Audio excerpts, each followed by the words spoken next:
Welcome to my channel. My name is Julia Billig. I'm not an art historian, but I have been studying European history and art for many years. During my travels, I write travel notes, and each of my journeys is thematic. I immerse myself in a particular era or artistic school. Today I want to tell you about the Sienese miracle, the brothers Pietro and Ambrogio Lorenzetti. This is the fourth story about the Sienese artistic school, based on the 2025 London exhibition. So, let's begin. Amazingly, the fact of kinship between the two greatest Sienese artists of the 14th century remained a secret for centuries. Giorgio Vasari, the great biographer of the Renaissance, did not know that Pietro and Ambrogio Lorenzetti were brothers. He misread Pietro's surname on a painting in Pistoia as Laurati. Lorenzo Ghiberti praised the younger Ambrogio as the greatest of Sienese masters, but didn't even mention the existence of the elder brother. Only in the 19th century did scholars discover a lost inscription under the frescoes of the Santa Maria della Scala hospital in Siena. This work was created by Pietro Lorenzetti and Ambrogio, his brother, in 1335. Thus, art history reclaimed one of the most talented creative dynasties of medieval Europe. In what kind of Siena did the Lorenzetti brothers live? This was the Sienese Republic at its peak, 1287 to 1348, one of the most progressive cities in Europe. Here operated schools for boys and girls, a university founded in 1240, a developed healthcare system with the Santa Maria della Scala hospital. The authorities maintained grain reserves in case of famine and even created a dowry program for poor girls. It was in such an advanced Siena that our heroes created. But let's start with the elder brother. Around 1280, a boy was born in Siena who was destined to become a revolutionary in art. In 1306, the Sienese government paid 110 lire for a painting by Petruccio di Lorenzo, as Pietro was called when he was still a young man. This was a colossal sum. For comparison, a craftsman earned about 20 to 30 lire per year. The painting was intended for the Knights' Chapel in the Palazzo Pubblico. You can see this chapel on screen. It has survived, unlike the painting, which is unfortunately lost forever.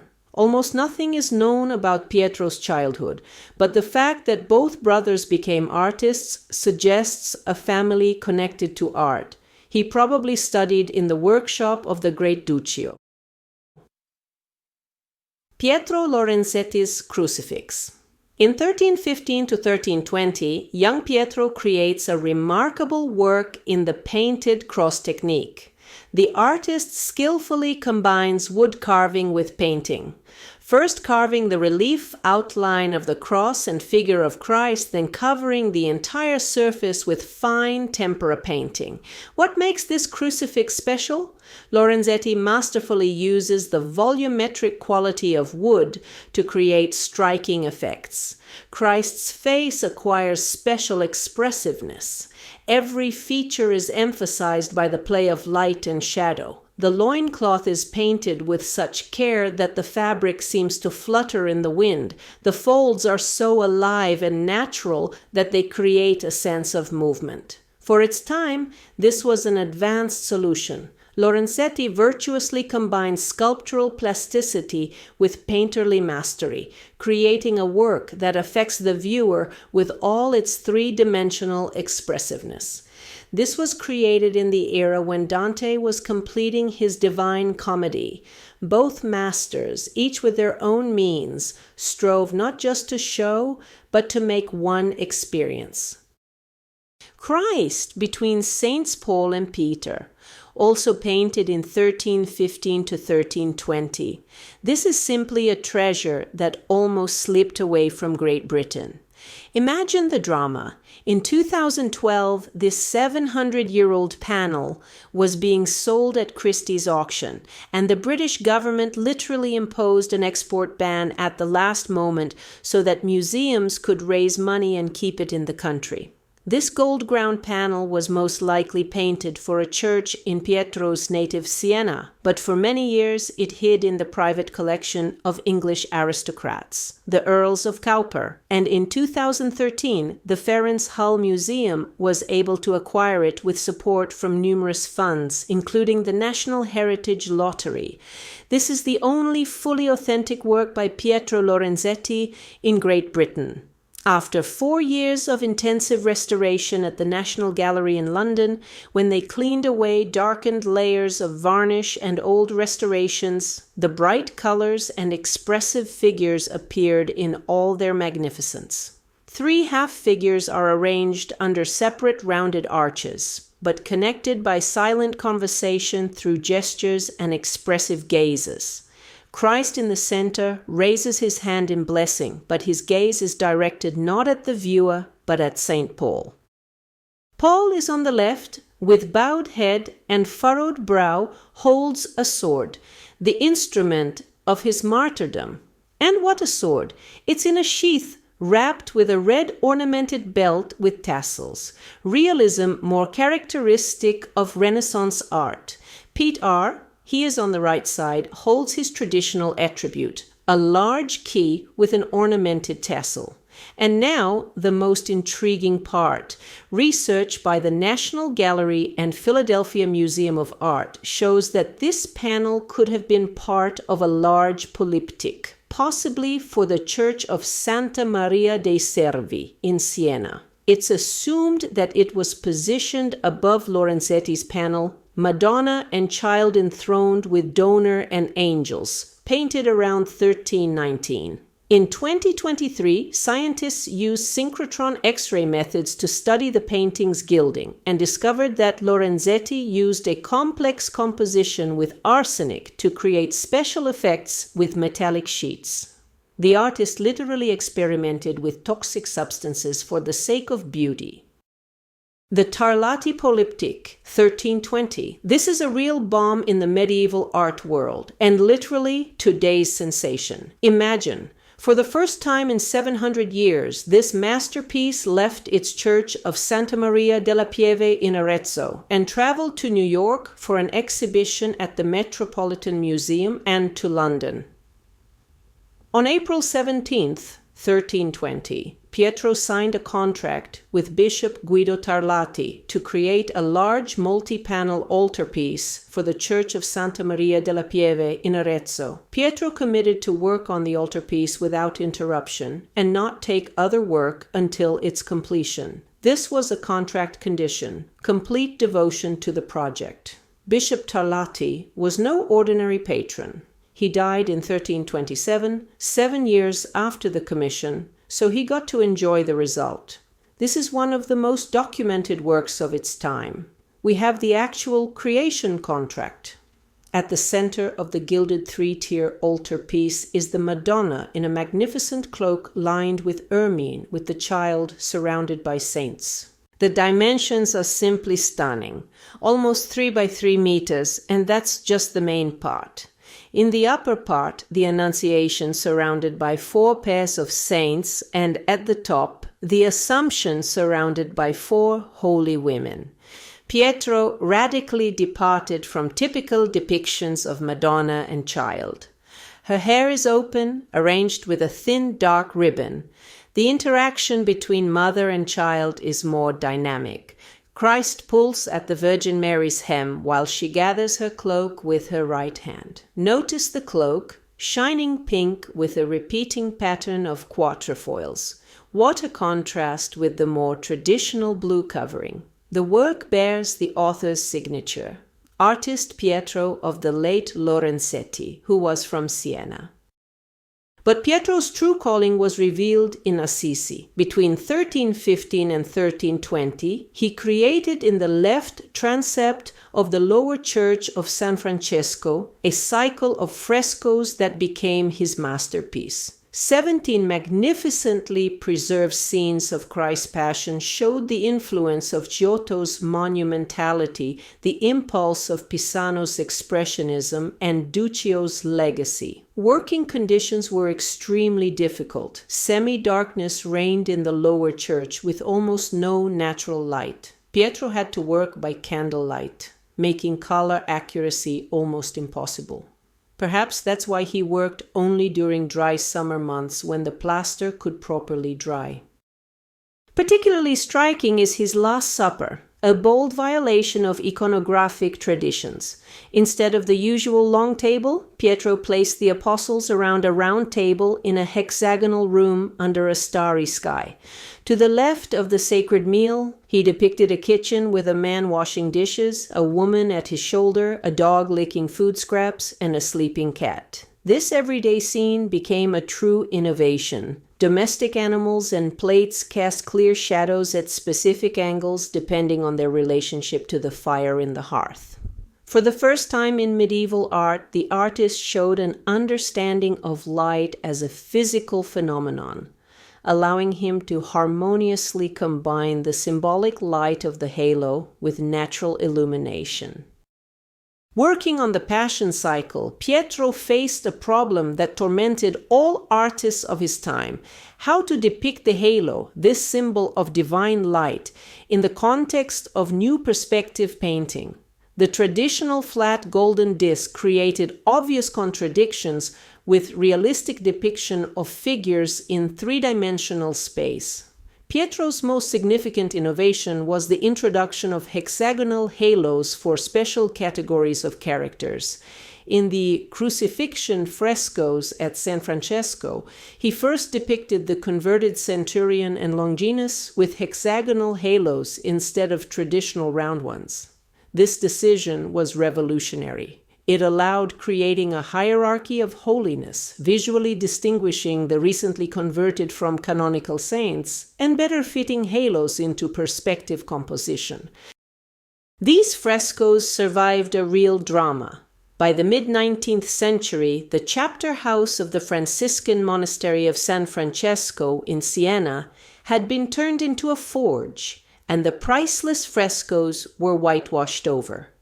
Imagine, the Lorenzetti brothers' masterpieces were hidden under a layer of lime until an archaeologist discovered them by chance. On the left, a crowned figure with a barely visible millstone on the right side might be Saint Elizabeth of Hungary, who, according to legend, after death healed a hand crushed by a millstone. What a poetic detail! A queen who became a beggar for Christ. The fragment is shown in a hexagonal frame. This was part of the decorative framing of large scenes. The frame outline could have been blue or green, but the paint is lost. Now we see predominantly the brownish preparatory drawing, synopia. On the right, the figure recoils in fear, pressing her hand to her chest, a pose surprisingly similar to depictions of the Virgin Mary receiving news that she will bear the Son of God. This gesture of fear and submission is pure Lorenzetti. Traces of blue-green paint show that her garments were originally blue, the traditional color of the Madonna's mantle. Microscopic analysis revealed pigments invisible to the eye. These fragments are a kind of archaeology of painting. Removal from the wall damaged the surface painting, exposing the brownish preparatory drawing. But even in this condition, they show Lorenzetti's genius in conveying human emotions. What irony of fate! Works created to glorify Franciscan poverty themselves became poor, deprived of color but not losing their spiritual grandeur. This pair of panels is part of a series illustrating events preceding Christ's crucifixion. The back sides are painted to resemble marble, indicating that the panels probably represented a portable altar. The episode of Christ's trial before Roman governor Pontius Pilate was rarely included in paintings. This may indicate that the ensemble was created for a person or authority with judicial powers.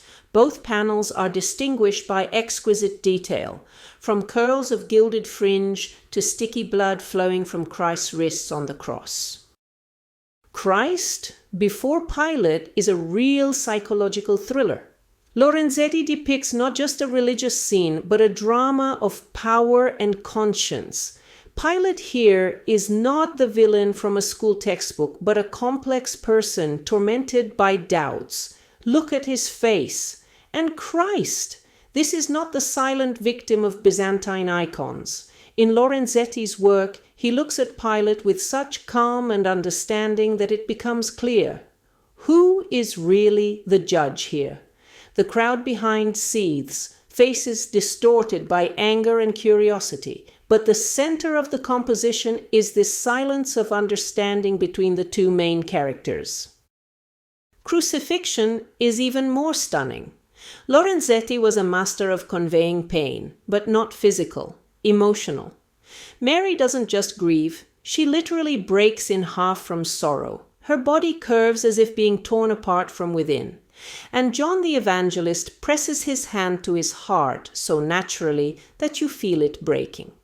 But the most brilliant detail is the sky. Lorenzetti uses the golden background not as decoration, but as a living substance. It seems to pulsate around the cross, creating a sense that the entire universe shudders at what's happening. And notice Pietro Lorenzetti's signature halos. And you know what's amusing? These paintings were created at a time when Siena was at the peak of wealth, thanks to banking. Lorenzetti painted Christ's sufferings while receiving payment in gold earned through usury, the very activity the Church officially condemned. History is full of such paradoxes. Birth of the Virgin Mary, 1335 to 1342. Saint Anne rests while midwives bathe the newborn Mary. To the left, behind the room's wall, her husband Joachim receives news of his daughter's birth.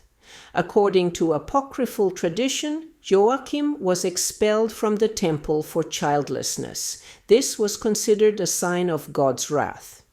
He went to shepherds in the mountains where he prayed and fasted.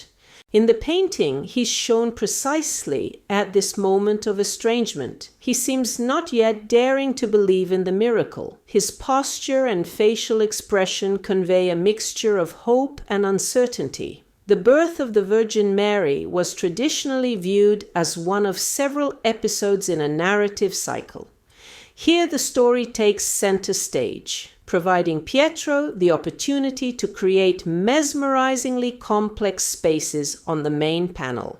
To create elevated interiors, he used carved screens and multiple vanishing points, skillfully connecting fictitious architecture with the physical forms of the frame. Lorenzetti was the first in painting to show that a sacred event occurs not in isolated space, but in a real city amid real life. Through the open door, we see the characteristic red Sienese wall and part of the cathedral. This isn't just decoration, it's a philosophical statement. The miracle of the Virgin Mary's birth happens here and now in a specific place and time. The divine invades the everyday. This detail also creates amazing spatial depth and shows that Anne's house is part of a large living world. Life doesn't stop for a miracle, it continues, and the miracle becomes part of this continuous life.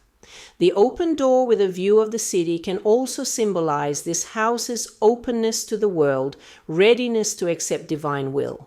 And Siena, visible in the opening, reminds viewers that they themselves are part of this sacred history. Interesting detail. Before starting work, artists for the most part received technical specifications from the patron or priest about what and how should be depicted according to the patron's wishes and church canons. So, Pietro probably couldn't read Latin, since documents survive about paying for a translator in connection with work on the birth of the Virgin Mary. This is surprising for an artist of such level working for the church. Saint Sabinus before the Roman governor of Tuscany. 1335 to 1342. This is the only surviving predella of Pietro's altarpiece, Nativity of the Blessed Virgin Mary, which we just saw. Sabinus, depicted in white robes and bishop's mitre, was Siena's patron saint. Having received an order to sacrifice his deacons to a pagan god, see this small white statue to the left of Saint Sabinus, he instead broke the image of this deity. As punishment, his hands were cut off. Pietro created his image based on a specially commissioned translation of Saint Sabinus's life. Pietro Lorenzetti, 1345, Diptych in Altenburg. Here is truly a secret drama of love and death, hidden in the German Lindenau Museum. The diptych, measuring 35 by 26 centimeters, consists of two panels, Madonna with Child and Pietà, with the Pietà signed in golden letters on the tomb's base. On the lower marble beam reads Pietro Lorenzetti's signature, Pietro Lorenzetti painted me. The left panel shows Mary with the infant Christ. Tenderly she presses him to herself while the child caresses Mary's chin with his right hand. This is an incredibly emotional work. Mary tightly holds her child as she looks at the image of his future death. Man of Sorrows shows us a man still in the throes of suffering. Unlike calmer medieval images, here Lorenzetti depicts Christ framed by the black interior space of a pointed tomb. The juxtaposition of Mary with Child and Man of Sorrows embodies the Christian mystery of life and death, birth and resurrection. The panels thus communicate and amplify the sorrow that each contains separately. The panels are poorly preserved. A noticeable vertical crack runs through the Madonna's face. But even this damage only enhances the image's tragedy. This diptych is a philosophical treatise in colors, where the left panel speaks of motherhood's hope and the right of sacrifice's inevitability, and all this is placed in a format small enough to hold in hands and pray before it. Despite technical similarities, the brothers were different in temperament. Pietro sought to move the viewer, Ambrogio, to teach. The first was a dramatist, the second a moralist. But both equally gravitated toward genre painting, toward attempting to reconcile art with observation and familiar reality, in reconciling the symbolic with the realistic. Now let's move to the younger brother, Ambrogio Lorenzetti, philosopher and moralist, younger but no lesser. Ambrogio was born around 1290. From the beginning, it was clear that the younger brother went a different path. If Pietro was a dramatist seeking to move the viewer, Ambrogio became a moralist and philosopher. His artistic journey began in 1319 with the creation of Madonna with Child for the church of Vico all'Abate near Florence. This early work already showed characteristic features of his style. Strict geometry of figures and throne, monumentality of images achieved not through chiaroscuro modeling, but through color and ornament. The Madonna looks directly at the viewer in Byzantine art traditions, but the infant tenderly gazing at his mother reveals the artist's realistic aspirations. His left foot with curved back toes became Ambrogio's distinctive signature. Interestingly, the first documentary mention of him in Florence, 1321, is not as an artist, but as a debtor. For an unpaid debt, they confiscated a woman's dress, possibly belonging to his wife. In 1327 to 1330, Ambrogio was accepted into the Florentine Guild of Doctors and Apothecaries, the same one where Dante Alighieri, Giotto, and later Masaccio belonged. Madonna del Latte, painted around 1325. The dynamic interaction of nursing mother and kicking infant occupies the central place in this powerful and universal image. The infant Christ engages us with his penetrating gaze. An unusually large separate panel, possibly hung on a church column. Notice the decorative design of the Madonna's halo. These are the words of Archangel Gabriel at the Annunciation. The biblical phrase, Hail Mary, full of grace. The Lord is with you, which were traditionally depicted in medieval art as emanating from the angel's mouth as inscriptions. This halo of Mary was one of the first to include Gabriel's words at the Annunciation in its chaste decoration. The Annunciation words become part of the Madonna's holiness itself, literally crowning her head. This interaction of text and image became a characteristic feature of Ambrogio Lorenzetti's works, which was especially vividly manifested in his famous frescoes of good and evil government, where inscriptions play a key role in the work's political program.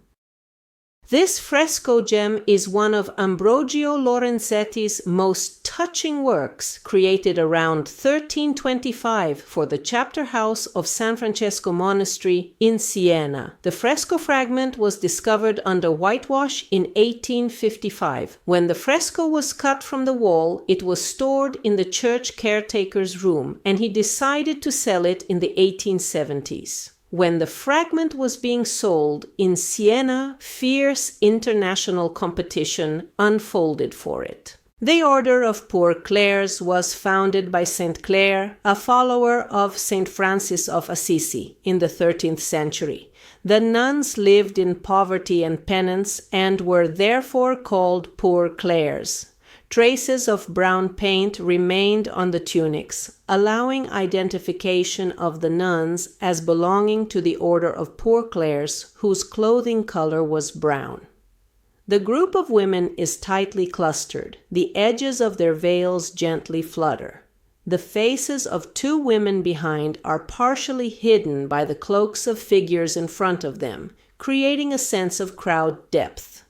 Lorenzetti first showed in sacred painting not hierarchical arrangement of saints, but a living human community. Some women have brown eyes, others blue. The central figure, with a gentle gaze and delicate profile, holds her right hand on her chest. Each nun is a personality, but all are united by a common ideal. Four Poor Clares is a hymn to the Franciscan ideal embodied in concrete, recognizable human images.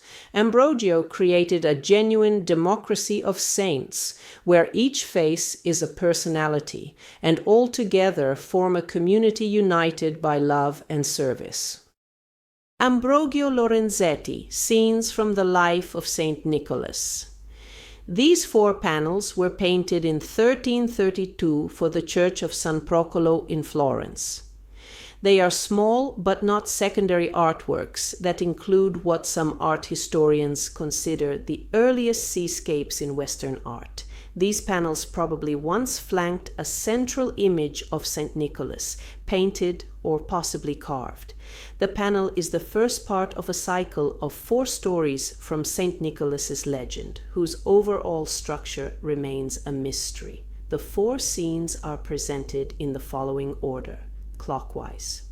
Resurrection of a boy strangled by the devil, gift of gold to an impoverished family, Nicholas's consecration as Bishop of Myra, liberation of Myra from famine.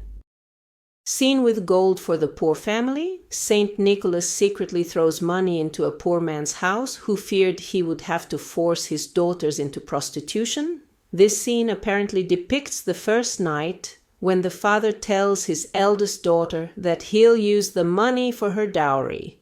The other daughters continue to grieve about what might happen to them. In Western iconography, 3 balls become the saint's attribute.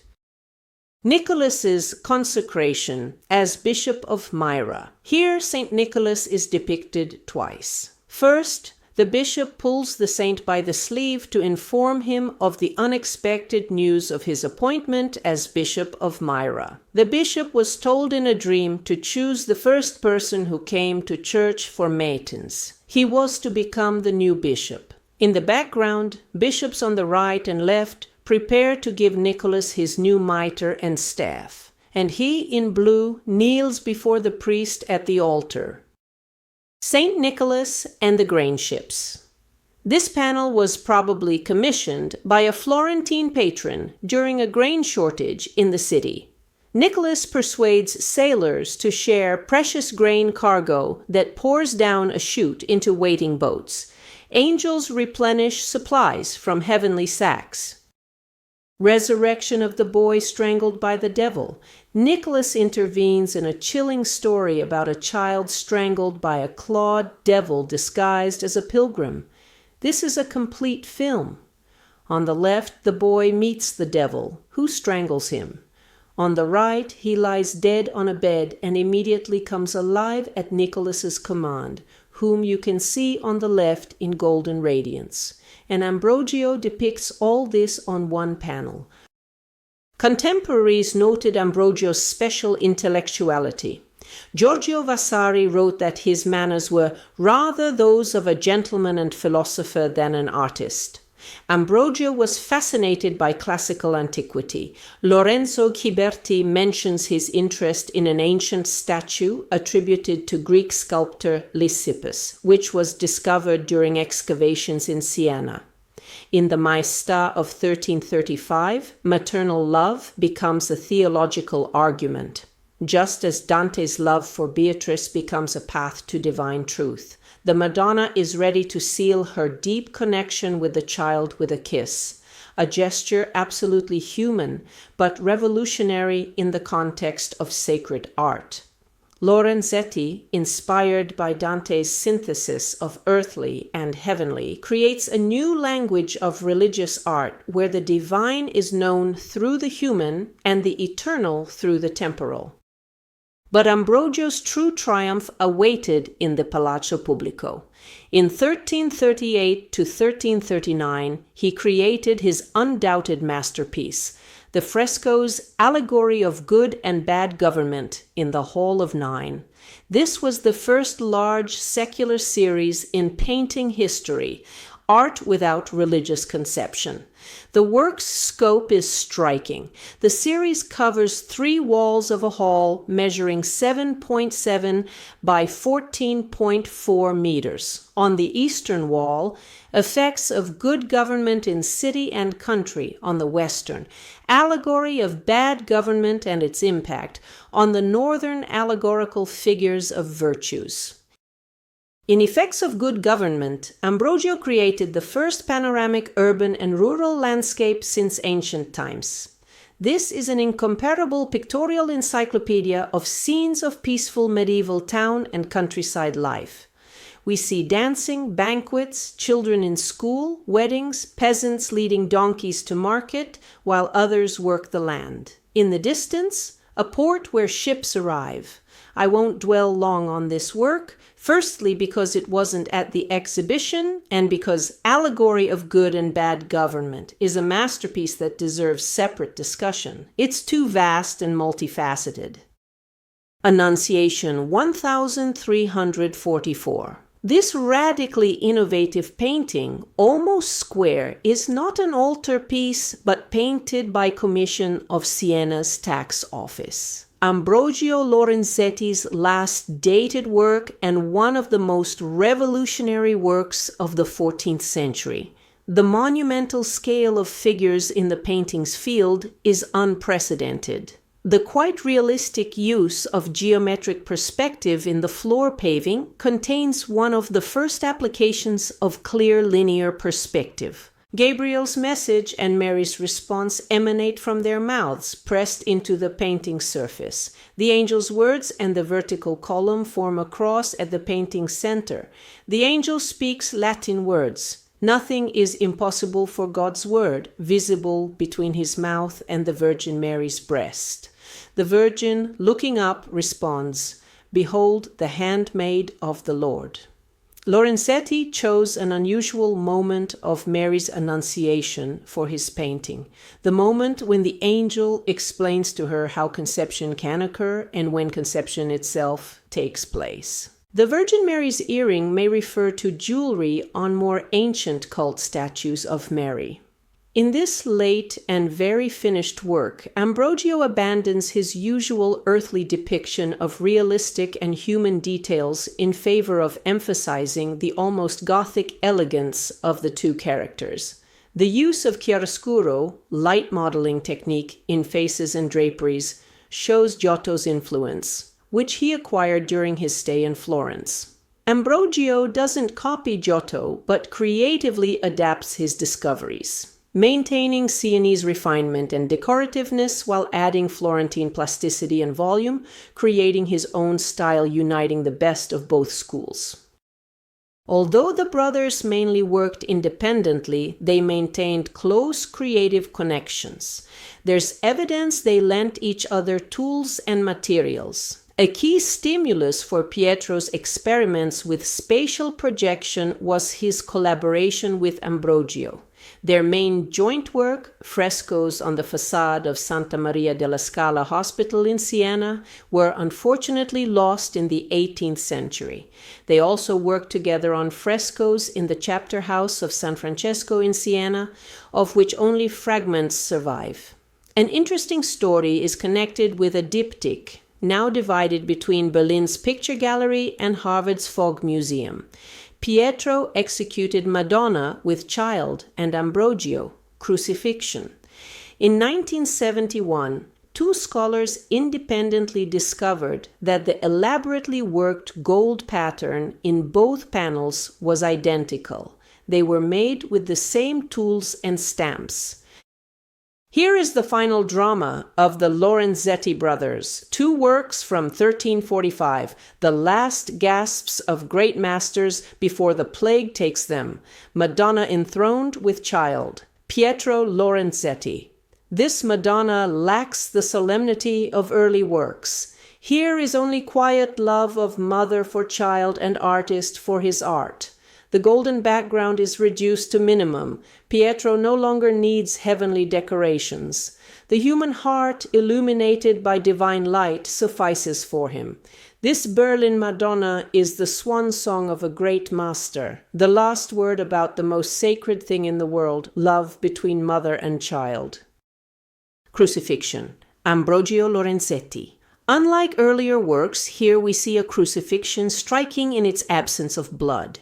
In the company of two angels, Jesus hovers, almost weightless, above the earthly scene.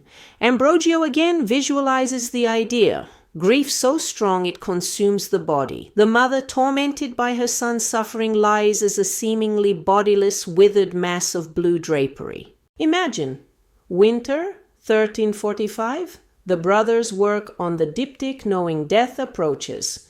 The plague of 1348 comes to Siena. Each brushstroke is a farewell to the world. Pietro creates his last Madonna, tender, earthly, full of maternal love. Ambrogio paints the Crucifixion, spiritual, almost bodiless, speaking of transition into eternity. This diptych is not just a work of art, it's a spiritual dialogue of two geniuses on death's threshold. A final joint prayer expressed in colors and gold. Ambrogio made his will on August 9th, 1348. The last documents about Pietro date to the period between September 18th, 1344 and February 19th, 1345. Then catastrophe struck. In 1348, the Black Death devastated Europe. Siena's population fell from 42,000 to 14,000 people. Both brothers are presumed to have been victims of the epidemic. Where the Lorenzetti brothers are buried is unknown. Their graves were lost in the epidemic's chaos. The Lorenzetti brothers stood on the threshold of the Renaissance. Their experiments anticipated Renaissance art. They showed that medieval art was capable of reflecting human life in all its complexity. The story of the Lorenzetti brothers is a tale of talent that overcame time's limitations, of family bonds that nourished creativity, and of a generation's tragedy interrupted on the threshold of great achievements. But most importantly, about how art survives its creators and continues to inspire 7 centuries later. 7 centuries later, solving problems of combining virtual and real, we essentially follow the same path, learning to unite symbolic with present so they complement each other.